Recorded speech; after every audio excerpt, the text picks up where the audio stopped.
Hello everyone, my name is Jelena and today I'm going to be reviewing Duolingo. And as you could see, I have a little Duolingo replica right there because it used to be a pencil sharpener topper, but now he is our Duolingo for this video.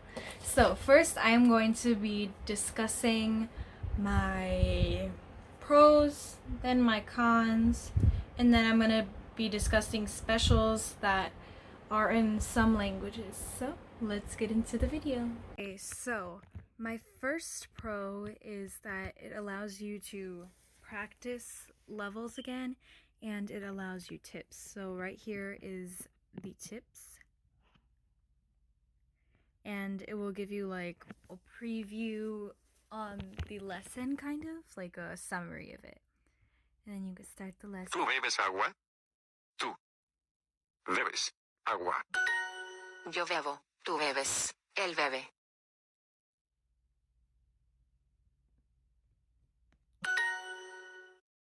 La manzana. Eres manzana.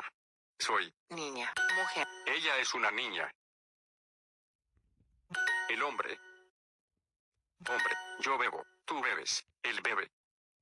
Yo bebo, tú bebes, él bebe. Él come manzanas. Manzanas. Tú eres una mujer. Tú eres una mujer. La mujer bebe agua. La mujer bebe agua. Ella es una mujer. Ella es una mujer. La mujer. La mujer. Él es un hombre. Tú eres un hombre. Él es un niño. Él es un niño. El niño. Tú eres un niño. Tú eres un niño. El agua.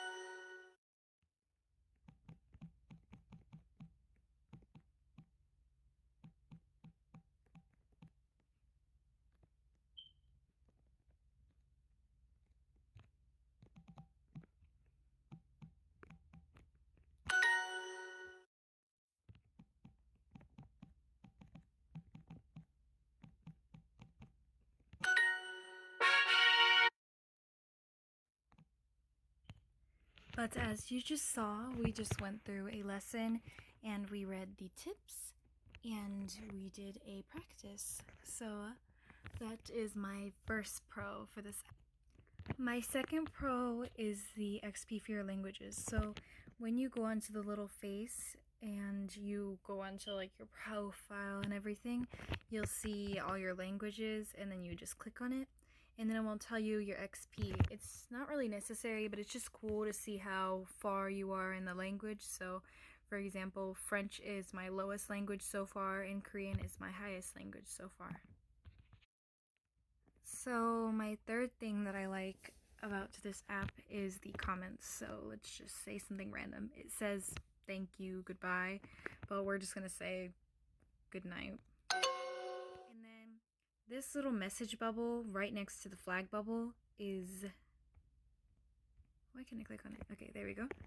This is the comment area and it will have a whole bunch of comments. Maybe they'll say that it might be right. Maybe they'll say you could see it another way. It could really be anything. It's just people's opinions and some advice. Another thing that I like about this app is the league level. So I like how you could see the different leagues that you go through. So currently I am in the Diamond League and I started off from, what was this, like the Copper League, I think? I really don't remember, it was a while ago. But I like how it could just keep track of that. Another thing that I like is if you got something wrong, you're able to do a practice and then it will get your heart right back to you. And then if you decide to do the practice and if you decide to watch a video after, then you could get an additional heart. I like how it shows you the achievements. So it shows you all these achievements. It shows you ones that you've completed in gold and ones that you're close to completing, or not close to completing at all. So I just think that's really cool to do little challenges here and there. Yo. Another thing that I like is how you can click on the words and see what they mean.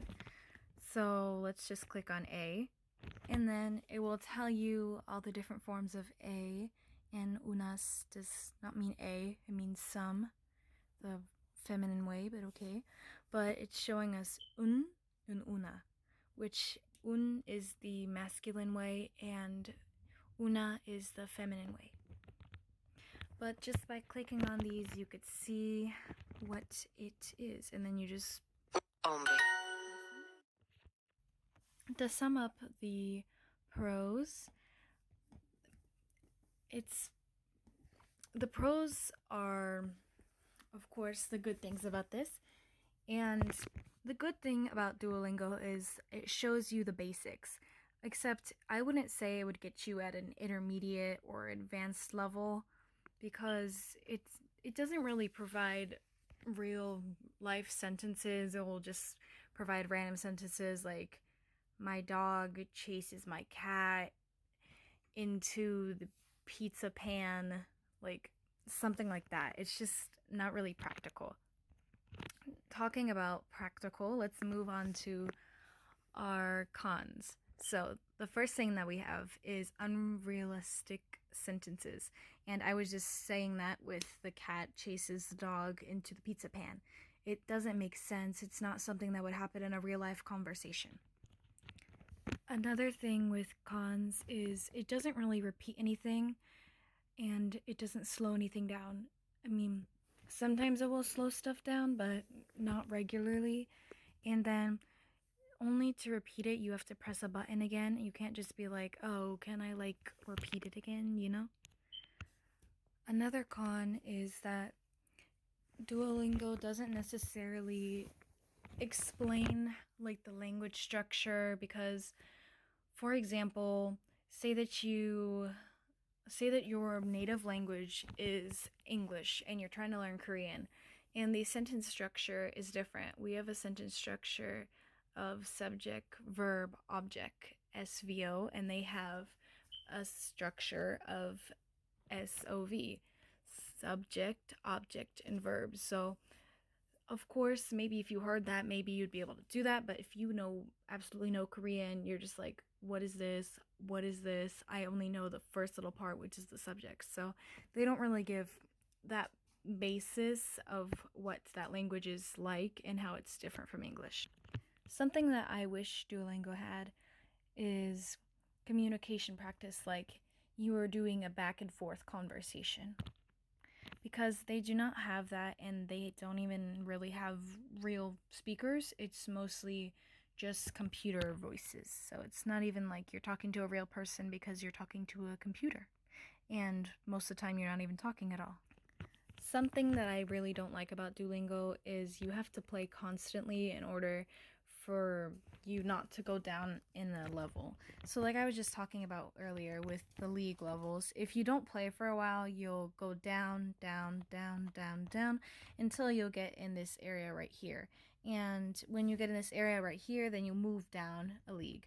So it just sucks that you have to constantly be playing it and make sure that you don't go down to a lower level just because you didn't have time to play it.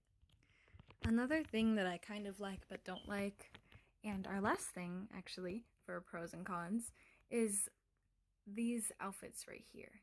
These outfits are of course adorable, but not very practical, because you're spending 400, 600, 1,000 gems just to get a little costume and to just look at it. Where do you look at it? I don't even know where you look at the costume. But sure, it's cute, but say that you want to buy stuff like this, but you don't have enough because you spent it on a costume. Then it would just be something that's not really practical. For example, say that instead of buying food and water, you decide to buy a new PS5. Sure, maybe it's cool, but it's not exactly practical and it's not necessary. Enough with the pros and cons. So let's move on to the specials that I like for Spanish.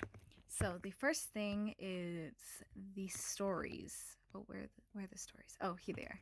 So here are the stories. It is just a little short story and it's very cool. It's probably about 5 minutes and it will just teach you like some words. And I mean, these ones, I don't know about the rest of them. These ones were easy for me because I pretty much knew everything they were talking about. Like this one, surprise, was like him going out to dinner with his mom, and then she invited one of her friends, and then she was saying that her son might like her, and then later his wife came, and then and then the mom was like, "Wait, that's your wife?" And then he's like, "Surprise!" And earlier when she was like saying that, like, because she said three people, a table for three, even though it was only the two of them, and yeah, I remember it, except I just don't want to give it all away because I don't know if Duolingo would be like, hey, don't give away our stories. But yeah, I understood it. I'm like, oh, wow, interesting. So I thought that was cool. This is the same with French too. And let me pull that up real quick. So I do not have them right now until I get 12 crowns. I mean 10, but I will get to them soon. Something that I like for Spanish is that you could buy these bonus skills, and I didn't see it on any other languages that I have right now, but I thought that was cool that if you want to, you could just purchase some other skills.